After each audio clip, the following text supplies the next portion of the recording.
Share মাৰ্কেটৰ জালিয়াতিৰ অভিযোগত সেবিৰ প্ৰাক্তন অধ্যক্ষা মাধৱীপুৰী বুচকে ধৰি সেবিৰ আন 5গৰাকী শীৰ্ষ বিষয়াৰ বিৰুদ্ধে এণ্টি কৰাপশ্যন ব্যুৰোক গোচৰ ৰুজু কৰাৰ নিৰ্দেশ দিছে মুম্বাইৰ এখন বিশেষ আদালতে।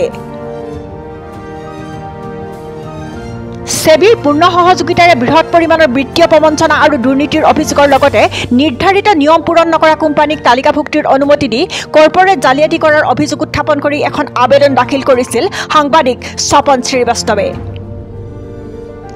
যাৰ ফলত বৃহৎ লোকচানৰ সন্মুখীন হৈছে বিনিয়োগকাৰীসকল। অভিযোগ অনুসৰি পূৰ্বে অভিযোগ কৰা সত্ত্বেও আৰক্ষী আৰু নিয়ামক সংস্থাসমূহে লোৱা নাছিল কোনো বিহিত ব্যৱস্থা।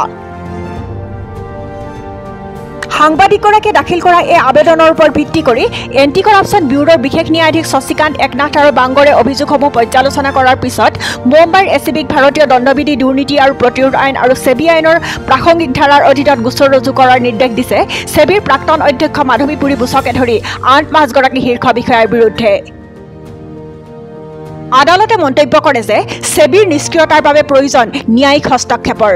ইয়াৰ উপৰি এণ্টি কৰাপশ্যন ব্যুৰোক 30 দিনৰ ভিতৰত স্থিতিৰ প্ৰতিবেদন দাখিল কৰিবলৈ নিৰ্দেশ জাৰি কৰে আদালতে। 2022 চনৰ 2 মাৰ্চত সেবিৰ অধ্যক্ষৰূপে দায়িত্বভাৰ লৈছিল মাধৱীপুৰী বুচে আৰু অৱসৰ গ্ৰহণ কৰে চলিত বৰ্ষৰ 28 ফেব্ৰুৱাৰীত।